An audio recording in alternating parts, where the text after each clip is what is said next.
All right, I'm going to jump right in here. The clock they have built into the podium is fast. I think that's to encourage me to end early. No such luck. All right, a little over 20 years ago, when I was finishing my freshman year in college, I was a full-blown neoconservative. But I didn't know it. I just knew I was not a leftist, and I didn't like Hillary Clinton, so I figured by process of elimination, I must be a Rush Limbaugh'ian. So like most people, I just assumed there was no alternative.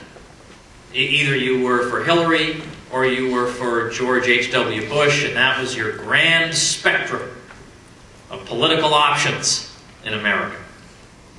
And in particular, I embraced that neoconservative foreign policy with gusto. The way to show that you weren't some kind of a commie, pinko liberal was by supporting the U.S. military as it doled out summary justice to bad guys all over the world. And frankly, I'll be honest with you, I thought it was kind of exciting to watch it all unfold on TV. I never gave the human cost of war a second thought, and frankly, I was impatient with anybody who did. War was like a video game that I could enjoy from the comfort of my home. Devastation and human suffering were quite beside the point. The righteous U.S. government was dispensing justice to the wicked, and that was that. What are you, a liberal? The Persian Gulf War of 1991 was the first U.S. conflict of my college career. And during the months-long U.S. military buildup in the Gulf, known as Operation Desert Shield, I eagerly supported the mission to anyone foolish enough to listen. When war came, it was swift and decisive. Very few American casualties were suffered. The Iraqi forces were decimated. Some 100,000 were burned alive by a chemical agent or buried alive in the desert while making a retreat.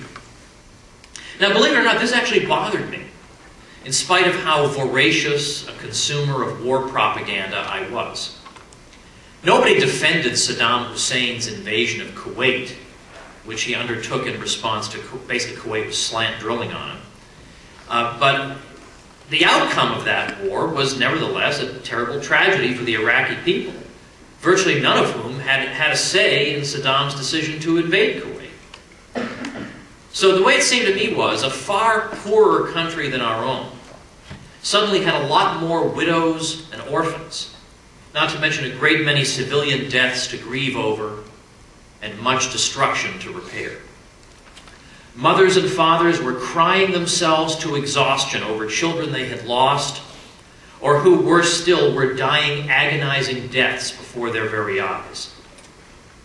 There's no worse anguish for parents than to watch their children suffer and be unable to do anything about it. So I asked myself the question, was it really right that we Americans should meanwhile be celebrating with a Bob Hope special? And on cue, flattered with the ceaseless reminders that ours was the most awesomest country ever.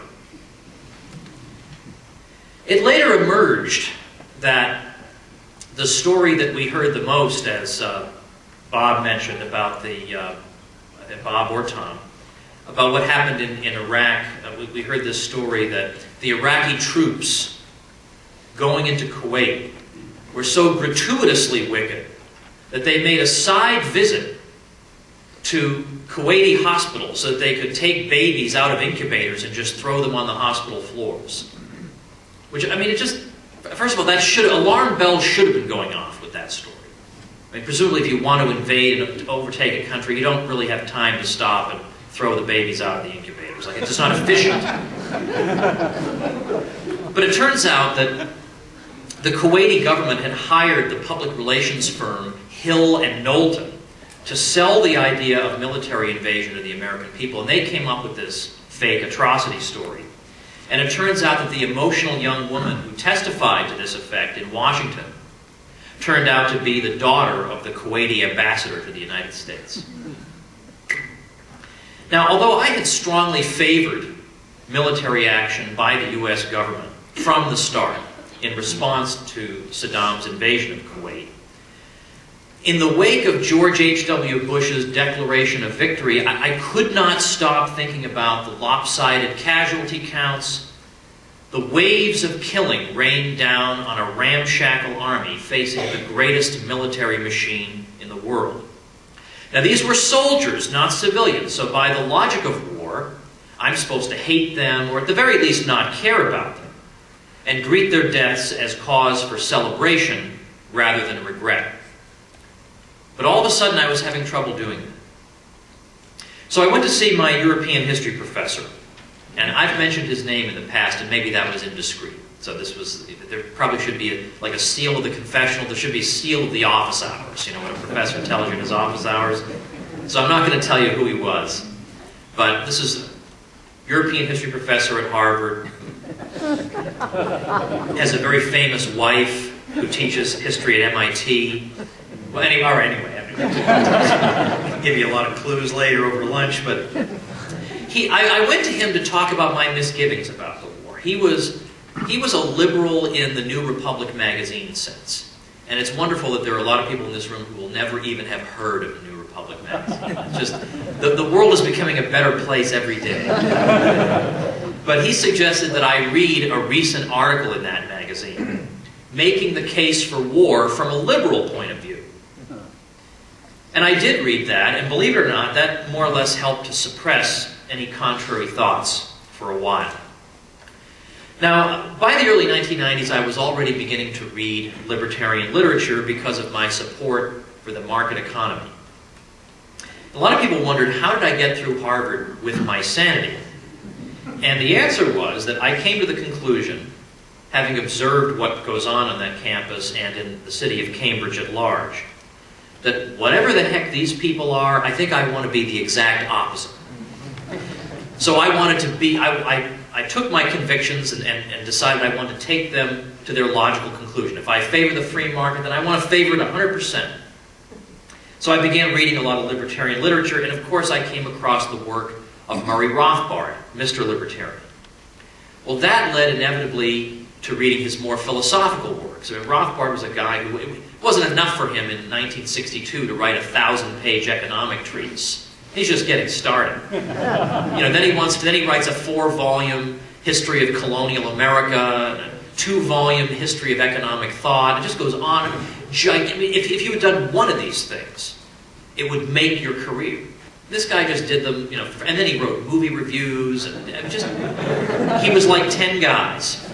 So I read the work of like 3 of the Murray Rothbards. I'm still trying to get through. It reminds me of what St. Isidore of Seville once said, of anyone who claimed to have read all of St. Augustine must be a liar. Well, same thing. Anybody who says he's read all of Rothbard, well, you don't know about he has all these papers that are still yet to be published. Books are still being published from the Rothbard papers.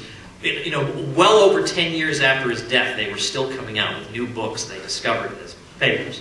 So Rothbard wrote an essay called War, Peace, and the State. You read that essay, you're never the same. You're never the same again. It leaves an impression on your mind that you never can quite shake. And Rothbard had famously observed that you can figure out, you can uncover the libertarian position on X by imagining a gang of thugs carrying out X. If the thugs aren't allowed to do it, neither is the state.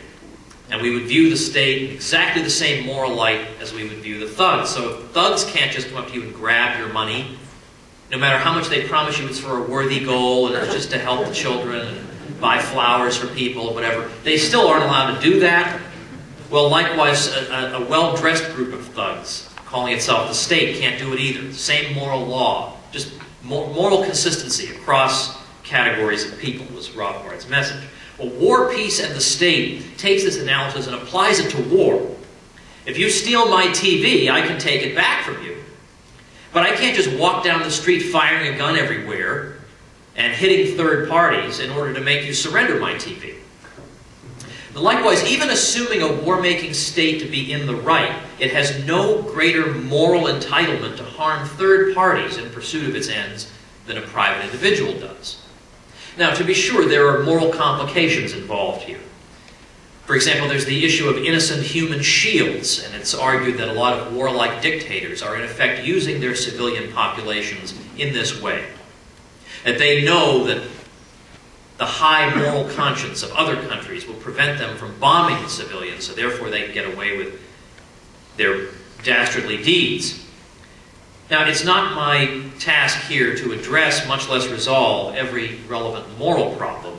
That's a separate issue, and for that, I refer you not simply to the Rothbard essay, but also to Roderick Long's very important piece, The Justice and Prudence of War Toward a Libertarian Analysis. And this morning, before I came here, I actually made up, just so that I could cover a lot of stuff, and it wouldn't seem like a cop-out when I would say, well, I don't have time to get into this. A lot of times when people say, I don't have time to get into this, what they're really saying is, I'm really BSing you and I don't know what I'm talking about, so I'll pretend I don't have time to talk about it. But I genuinely don't. So what I did was I made a page on my site just for the people in this audience, with links to things that if I did have more time, I would talk about. So that's at tomwoods.com/readings. And so if any of this ever winds up on YouTube, all you people, as long as my heirs continue to pay the fees to keep my website going, that page should be up in perpetuity. So if you're viewing this in the year 2407, tomwoods.com/readings, it's still up there. The links may all be dead by that point, but the site, the page will be up there. So we take it for granted now. We hardly give it a second thought that simply because some politician utters the word war, this magic word, that it's good and right and just, that the rights of everyone within the confines of an arbitrary border are abruptly canceled. And what would in any other circumstance be murder and atrocity now becomes an antiseptic matter of public policy. Now, following that Persian Gulf War that briefly opened my eyes and they closed firmly shut again, we had sanctions imposed on those poor people. And those sanctions made it impossible for certain things to get into the country, and some of these were very important necessities. Now, many of us have seen the notorious clip from 60 Minutes in which Madeleine Albright, who at that time was the U.S. ambassador to the United Nations and later would become the Secretary of State, she declared that the price of 500,000 dead children in Iraq had been, quote, worth it. Now notice what she did not say. She didn't say, oh, I dispute that figure. It couldn't possibly be that many kids who died as a result of complications stemming from the sanctions. That's an absurd figure. She didn't say that. She didn't say Saddam, if only he hadn't built so many palaces, he could have fed all his people. She didn't say that. She looked the interviewer in the eye and said 500,000 kids were worth it in pursuit of one man she and her colleagues did not like. Now suppose the Soviet Union, during the height of the Cold War, had starved 500,000 children in the course of a sanctions policy. We would never have heard the end of it. Now it appears certain that during the war, the U.S. government destroyed the civilian infrastructure of that country as a part of a deliberate war strategy. 18 out of 20 plants that generated electricity were taken out, as were the water pumping and sanitation systems. And we have a document dated January 22nd, 1991, from the U.S. government, called Iraq Water Treatment Vulnerabilities. It says that Iraq's rivers, quote, contain biological materials, pollutants, and are laden with bacteria. Unless the water is purified with chlorine, epidemics of such diseases as cholera, hepatitis, and typhoid could occur. Well, it won't come as a surprise to learn that importation of chlorine was embargoed after the war. Even when necessities were not embargoed, Iraqi exports were so restricted by 90%, according to one educated estimate, that there was no money to buy them. Parts that were needed to repair the electrical and water purification systems were not allowed to enter the country. Now, one of the great triumphs of the government propaganda machine in self-described democracies is the "we are the government" line. Now, that serves two purposes for the government.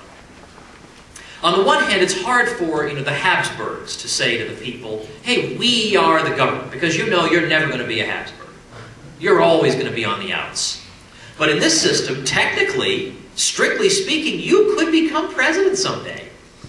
So it's all of us. We are the government. And it makes people a little more compliant because they, okay, it doesn't seem like some alien family dominates. It's us in some sense. So that makes people fall into a little bit more slumber than they might otherwise do. But much more importantly, this idea that we are the government. The government's foreign policy now becomes our foreign policy. So that criticism of the government's foreign policy now is viewed as a personal affront. We are the government, after all, so how dare you criticize our foreign policy? For that reason, opponents of American foreign policy should, when speaking on this topic, eliminate the pronoun we from their vocabulary. We did not starve those Iraqi kids. In 2002 and 2003, we did not repeat transparent untruths about the alleged threat from a two-bit nobody whom the U.S. government's own officials had said was safely contained. We did not lay waste to an already suffering country, killing hundreds of thousands and displacing 4 million others. They did this, the American political class. We did not. What some Americans did do, though, was to make sorry excuses for their political overlords. Some Americans defended a series of policies which, if pursued by the Soviet Union 30 years ago, they themselves would have condemned as grotesque violations of basic standards of morality. But with the U.S. government, the perpetrator, everything was different. These people became as gullible on foreign policy as they accused left liberals of being on domestic policy. They dutifully searched for evidence to corroborate their leaders' claims, even claims their own leaders had long since abandoned. They accepted the most transparent propaganda without batting an eye. Andrew Basevich, a West Point graduate, 23-year U.S. Army veteran, who describes himself correctly as a conservative, says this: Americans in our own time have fallen prey to militarism, manifesting itself in a romanticized view of soldiers, a tendency to see military power as the truest measure of national greatness, and outsized expectations regarding the efficacy of force. To a degree without precedent in American history, Americans have come to define the nation's strength and well-being in terms of military preparedness, military action, and the fostering of or nostalgia for military ideals. Felix Morley is an old right journalist back before the days of the neoconservatives, when some people on the right did see these points about military intervention and were concerned about it and were slow to endorse it. And Felix Morley, who helped to found Human Events, the long-running weekly conservative newspaper that's still around, was founded in the 1940s, said this: "The process of empire building," he said, "is essentially mystical. It must somehow foster the impression that a man is great in the degree that his nation is great, that a German as such is superior to a Belgian as such, an Englishman to an Irishman, an American to a Mexican, merely because the first-named countries are in each case more powerful than their comparators. And people who have no individual stature whatsoever are willing to accept this poisonous nonsense because it gives them a sense of importance without the trouble of any personal effort." That's a nice way of saying that this kind of poisonous nonsense is eaten up by a lot of losers who will never amount to anything other than being able to wave a flag and say, "I'm more awesome than those other people." Morley added that empire building amounted to, quote, "an application of mob psychology to the sphere of world politics. And how well it works is seen by considering the emotional satisfaction many English long derived from referring to the empire on which the sun never sets. Some Americans now get the same sort of lift from the fact that the Stars and Stripes now floats over detachments of our boys in 40 foreign countries. 40 foreign countries. You can see he's writing in 1959. How old-fashioned, only 40? Sober and mature self-examination is precluded by this juvenile way of thinking. Now, I remember 1984, the Republican convention, because I was 12 years old, and I watched that convention gavel to gavel.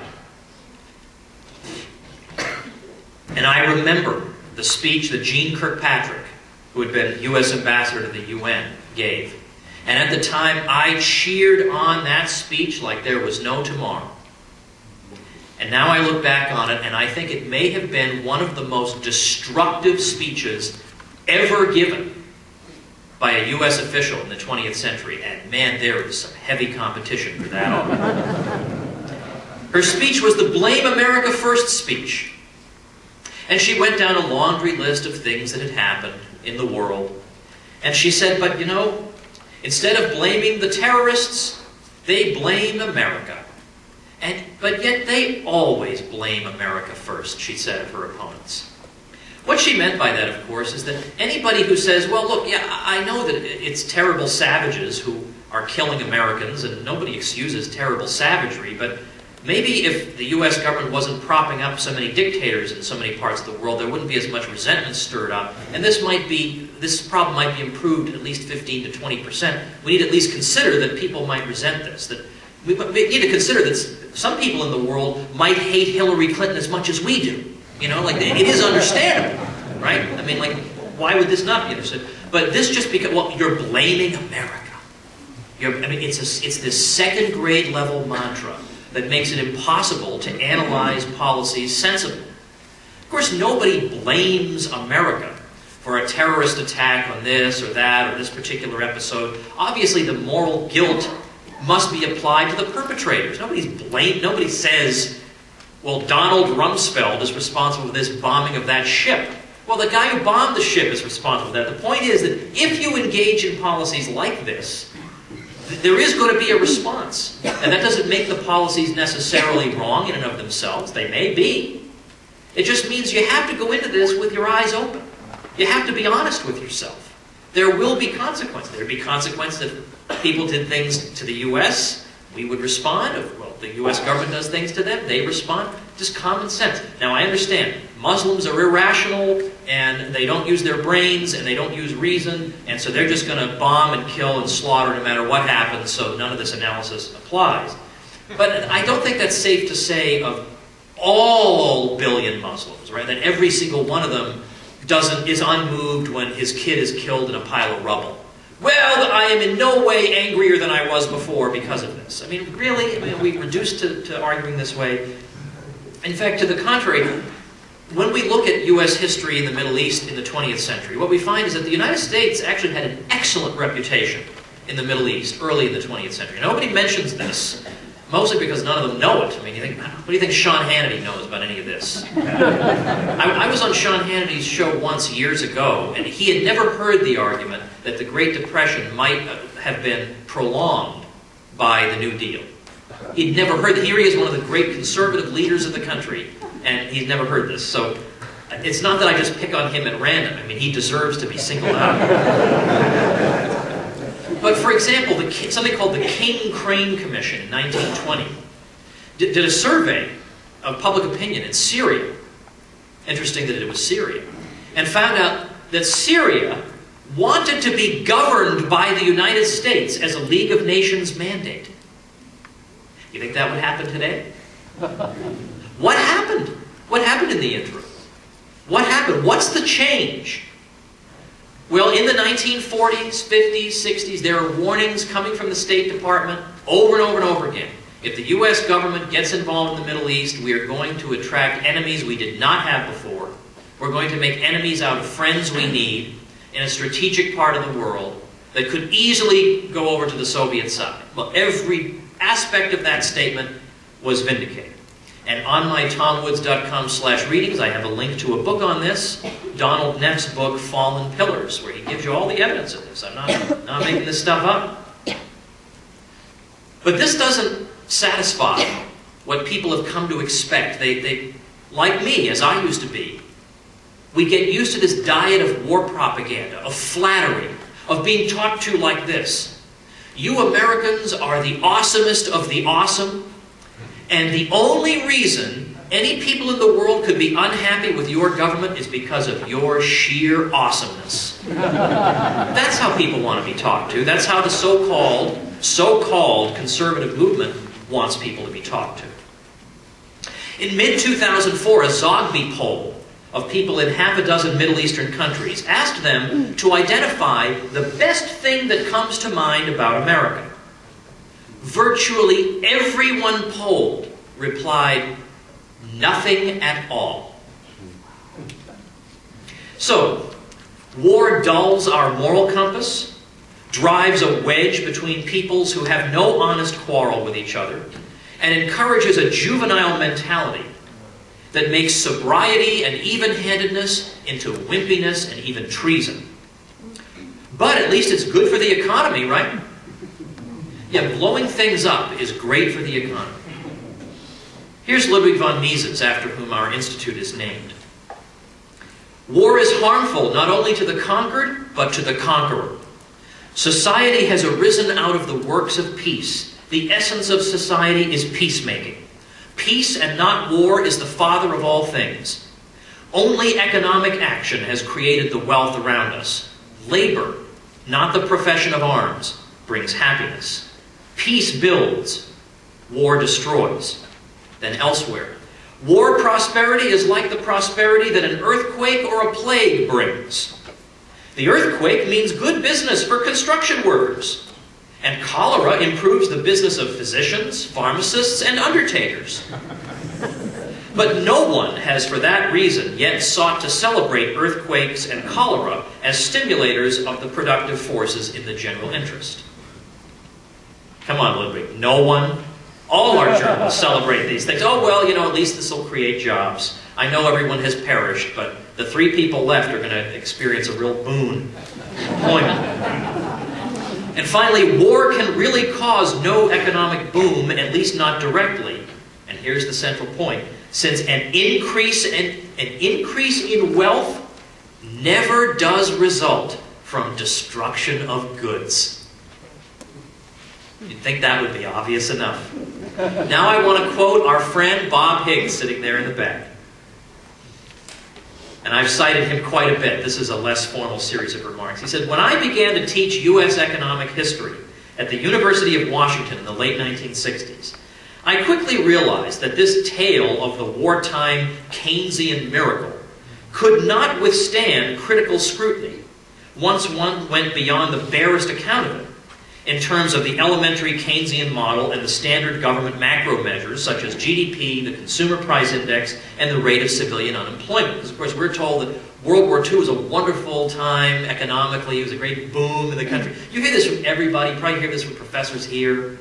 Again, at my little page, tomwoods.com/readings, I have a video by Professor Higgs in which he dismantles this so devastatingly. You've got to internalize it so you can show off to your professors, and they'll crawl into a hole and you'll never see them. So he goes on to say, almost immediately, I saw that unemployment had disappeared during the war, not because of the beautiful workings of a Keynesian multiplier, but entirely because about 20% of the labor force was forced, directly or indirectly, into the armed forces, and a comparable number of employees set to work in factories, shipyards, and other facilities, turning out war-related goods the government purchased only after forcing the public to pay for them sooner via wartime taxes and inflation, or later via repayment of wartime borrowing. Thus, the great wartime boom consisted entirely of 1, some people's mass engagement in wreaking death and destruction, and 2, other people's employment in producing supplies for these warriors after the government's military labor drain, turning out goods never valued by consumers or private producers in voluntary transactions, but rather ordered by government functionaries and priced completely arbitrarily in a command and control economy. In no sense was the alleged wartime prosperity comparable to real, normal prosperity. And Professor Higgs, who recommends his book Crisis and Leviathan, talks there about how wartime precedents were appealed to in peacetime to justify further expansions of government power, as he also indicated today. Leftist intellectuals who favored government planning were practically unanimous in favoring U.S. government involvement in World War I, since they understood the opportunity it presented for institutional change at home. Wartime economic planning, they were convinced, would help to erode Americans' conservative beliefs in the limits of government and the inviolability of private property. The experience of wartime planning never entirely faded from the national consciousness, and certainly not from that of the left. When the Depression came, the left jumped at the chance to revive the spirit of government planning it had so assiduously cultivated during the Great War. The rallying cry was, "We planned in war, so let us plan in peace." War symbolism was ubiquitous in the imagery adopted by Franklin Roosevelt's New Deal. And as Robert Nisbet, the great conservative sociologist, that's the last time you're ever going to hear those words together, by the way, put it, in terms of frequency of use of such symbols by the national government, not even Hitler's Germany outdid our propagandists. This was no anomaly. As Nisbet went on to say, it is in time of war that many of the reforms first advocated by socialists have been accepted by capitalist governments and made part of the structures of their societies. Equalization of wealth, progressive taxation, nationalization of industries, and on, have all been, in one country or another, achieved or advanced under the impress of war, unquote. And then in a recent, I think, blog post, Bob Hicks said this, that it goes beyond even that. Even things that don't seem to have direct relationship to war will grow during wartime. During wartime, many people increase their broad support for the government, and hence they are less inclined to challenge its actions, even when those actions have little or nothing to do with the war. Hardly anyone was surprised that real defense spending, as measured in accordance with the government's own narrow concept, increased by almost 60% between 2000 and 2007, while real GDP rose by only 18%. Note, however, that the government's real non-defense outlays increased concurrently by more than 24%, an increase 1/3 greater than that of GDP. When people let down their guard because they, quote, support the troops, they permit the government to make greater headway in its ceaseless quest to enlarge its spending in a wide range of areas, many of them strictly civilian in nature. Well, then we can even look at the planning for war, or the equipping the country for war. When you have a military-industrial complex as sophisticated and expansive as that in the United States, it has consequences for the economy. The United States government now spends as much on the military as the rest of the world put together. I might add, by the way, that 40% of the military budget is now secret, as is the budget of every intelligence agency. So there's the prospect of popular oversight under Republican government, with a small r. Front-loading and political engineering are a couple things I want to tell you about how this actually works. How do they get all this money for all these weapon systems when some of these weapon systems are designed for enemies that don't exist anymore, haven't existed for years, couldn't possibly be relevant to the war on terror? So why do they keep getting funded? Well, two different things. One is called front-loading. Now, everybody in military procurement knows what this stuff is. Front-loading is when you overpromise what a proposed military project can deliver. Oh, it's going to be unbelievable what this thing can do. It can zap a whole country with the push of a button, and it can fly, whatever. It can colonize Mars, whatever it is. And then, because that way we can, extradite people or whatever, and so we can rendition them and whatever, so that no one will be able to have any oversight there. And then it turns out that as time goes on, we realize that this has been totally overpromised, and also front-loading understates the estimated costs. Oh, and don't worry, it's going to cost 15 cents. It's going to be unbelievable. And then it turns out, number one, the thing can't do half the things that was promised. It was supposed to be stealthy, but all radar systems can see it. So what was the problem with that? What's going on with that? The second thing is it winds up costing far, far more than envisioned. So you would think, okay, well, at this point then, the show's over. The plug is going to be pulled. That's where political engineering comes in. It's a deliberate attempt to spread out all the different parts of this project across as many congressional districts as you can, particularly the districts that have chairmen of important committees representing them, so that hundreds of districts now have the jobs and the profits of this mission spread all across them. So now nobody would dare to try to cancel it. No matter how absurd it is, no matter what an obvious waste it is, how hopeless the project is, it becomes impossible to stop it. Once you turn on that taxpayer spigot, it can't be turned off. They've rigged it this way. And meanwhile, again, I say this as somebody, I'm not a left-winger or anything like that. I just can't get over the conservatives who haven't bothered to educate themselves about this, who just, without a thought, just give a blanket endorsement to the Pentagon. Blanket endorsement. Because if you don't support them, you must be some kind of commie. No, it just means you don't like being scammed constantly, being taken advantage of. And that's what's happening all the time. Now, I would tell you about the most recent audit of the Department of Defense, but you all know the reason I can't tell you about that. The Department of Defense is exempted from audit. So it's not that they failed the audit, and it's really awful. My gosh, what a miserable failure that. There is no audit. But, again, you're a commie for that's just the way they like it. Is to exploit people's natural inclination to want to support their country. And you rope them indirectly into supporting these boondoggles that line the pockets of a lot of people, none of whom are you. So economic consequences. It has political consequences too. Dr. Higgs talked about that famous warning by James Madison. The executive power is going to be strengthened. Centralization is going to take place. All that is true. Robert Nisbet, let me quote, he says, "The day is long past when this phrase," he means national security, "was restricted to what is required in actual war. As everyone knows, it has been, since World War II under FDR, a constantly widening cloak or umbrella for governmental actions of every conceivable degree of power, stealth, and cunning by an ever-expanding corps of government officials. As we now know in detail," he goes on, "the utilization of the FBI and other paramilitary agencies by presidents and other high executive department officers for the purposes of eavesdropping, electronic bugging, and similarly intimate penetrations of individual privacy goes straight back to FDR, and the practice has only intensified and widened ever since. Naturally, all such royalist invasions have been justified right down to Watergate under the name of national security. The record is clear and detailed that national security cover-up has been a practice of each of the presidents since FDR." I might add, by the way, what Nisbet had to say about conservatism in this respect.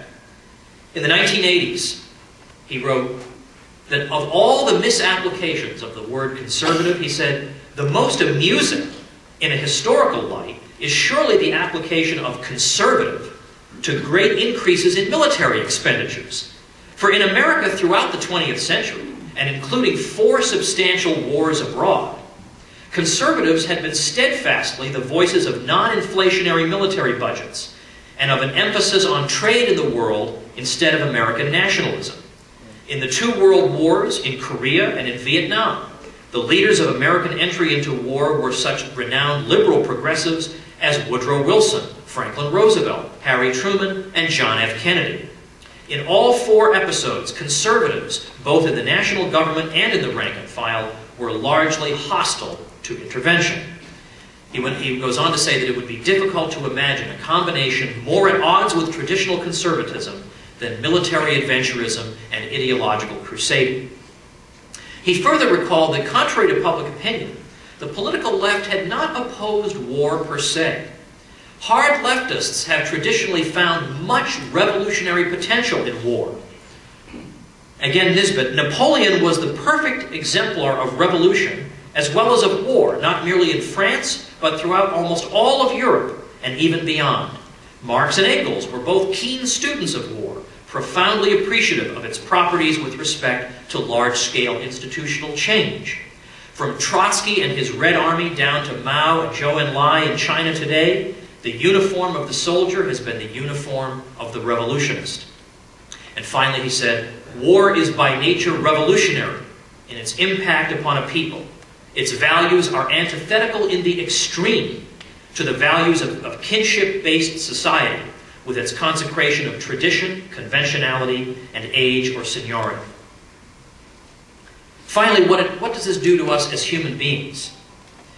Well, I'm happy to say that several years ago I had an opportunity to write a little book called We Who Dared to Say No to War, which I did as an anthology with a friend, Murray Polner. This is published by Basic Books, which was a nice little coup for us. And it's a collection of the best anti-war writings in American history. And we've got people on all sides of the spectrum. The restriction was you can't be a fascist or a commie. Otherwise, you're welcome in this book. So it's a great spectrum. And people were talking about, the other speakers were talking about Randolph Bourne. He's in there. It's just a one-stop shop. And I did this as a kind of a, in a spirit of contrition for my own stupidity in the past. And in this book, we have a selection from a 19th century figure you've never heard of, named Elihu Burritt. And Burritt noted the great sympathy that the human race extended to those who have been the victims of misfortunes, famine, shipwreck, railway accidents, whatever. But he then invites his readers, and I'm quoting, to compare the feeling with which the community hears of the loss or peril of a few human lives by these accidents, with which the news of the death or mutilation of thousands of men equally precious on the field of battle is received. How different is the valuation, he says. How different in universal sympathy.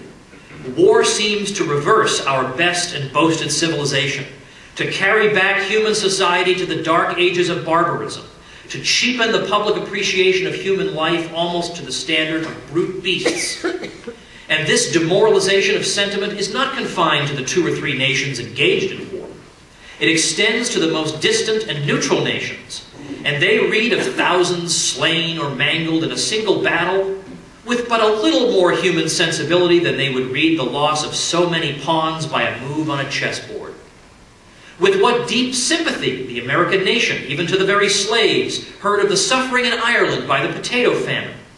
What shiploads of corn and provisions they sent over to relieve that suffering. But how little of that benevolent sympathy and of that generous aid would they have given to the same amount of suffering inflicted by war upon the people of a foreign country? This is one of the very worst works of war. It is not only the demoralization, but almost the transformation of human nature.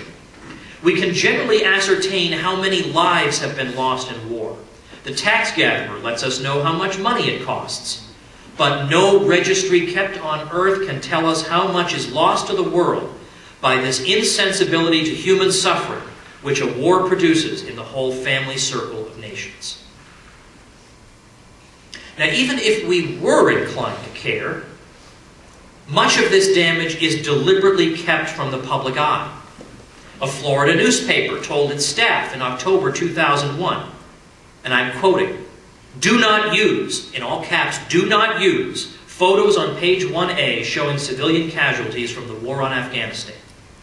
All caps, "do not use wire stories that lead with civilian casualties. They should be mentioned further down in the story." Thus, if the story needs rewriting to play down the civilian casualties, all caps, "do it." That's what I mean about, and that's what Burritt means, about the demoralization and the transformation of human nature. Centuries earlier, Erasmus spoke about war. He said, "Peace is at once the mother and the nurse of all that is good for man. War, on a sudden and at one stroke, overwhelms, extinguishes, abolishes whatever is cheerful, whatever is happy and beautiful, and pours a foul torrent of disasters on the life of mortals. Peace shines upon human affairs like the vernal sun. The fields are cultivated, the gardens bloom, the cattle are fed upon 1,000 hills, new buildings arise, riches flow, pleasures smile, humanity and charity increase, arts and manufactures feel the genial warmth of encouragement, and the gains of the poor are more plentiful. But no sooner does the storm of war begin to lower than what a deluge of miseries and misfortunes seizes, inundates, and overwhelms all things within the sphere of its action. The flocks are scattered, the harvest trampled, the husbandmen butchered, villas and villages burnt, cities and states that have been ages rising to their flourishing state subverted by the fury of one tempest, the storm of war. So much easier is the task of doing harm than of doing good, of destroying than of building up. To these considerations add that the advantages derived from peace diffuse themselves far and wide and reach great numbers, while in war, if anything turns out happily, the advantage redounds only to a few and those unworthy of reaping it. One man's safety is owing to the destruction of another. One man's prize is derived from the plunder of another. The cause of rejoicings made by one side is to the other a cause of mourning. Whatever is unfortunate in war is severely so indeed, and whatever on the contrary is called good fortune is a savage and a cruel good fortune, an ungenerous happiness deriving its existence from another's woe. Now, I myself was once blind to these effects of war on my own moral compass, and to how callous I had become toward entire countries and the fellow human beings who inhabited them. Now, Rush Limbaugh would have you believe that being opposed to war makes you some kind of left liberal. But as I've said, the best, most sober, and least juvenile conservatives have been the slowest to support war. Left liberals haven't been so good on war themselves, as I show in my book, 33 Questions About American History. The current interventionist foreign policy is bipartisan. And you'll recall what one of my friends said about bipartisanship. We have two parties in this country, the stupid party and the evil party. And once in a while they get together and they do something that's both stupid and evil. And this is called bipartisanship. That's the bipartisan foreign policy. No, you don't need to be a left liberal to refuse to be swept away by war propaganda. All you need is to be humane. To remember the ideas of the great international law theorists of the 16th and 17th centuries, Vittoria, Suarez, Grotius, and Pufendorf, that all mankind are one and that we are bound by a common moral law. The conservatives who lecture the world about moral relativism are themselves the worst offenders. They thoughtlessly approve behavior they would condemn in anyone else, and they gullibly repeat propaganda they'd laugh at if uttered by any other country. You also need a healthy skepticism about war propaganda, which has been so grotesquely wrong so often that no excuse remains to fall for it. And you need a properly formed moral conscience that will not betray you the moment the flags start waving and the songs are being sung. And you need to shut off, once and for all, anyone who tells you that the only way to oppose the social democrats of the left is by being a pro-war neoconservative of the right. And if it makes you feel any better, Hillary Clinton supported the Iraq War, so you could be against her in everything. Leave all that behind. Be a libertarian instead and have a principled reason to oppose the initiation of force. Murray Rothbard, Mr. Libertarian, said in a private letter in 1956, "I am getting more and more convinced that the war-peace question is the key to the whole libertarian business." And indeed it is. If we don't get this right, who cares about the minimum wage or the Department of Education or any of these other pet issues? When the world's population of orphans increases, let us not celebrate but mourn. Let us stand against the crowd, as the Mises Institute has done courageously for the past 30 years. And even if our numbers are few, our resistance serves as a reminder to anyone who cares that the best instincts of humanity have not perished, and that the flame of justice still burns in the human heart. Thank you.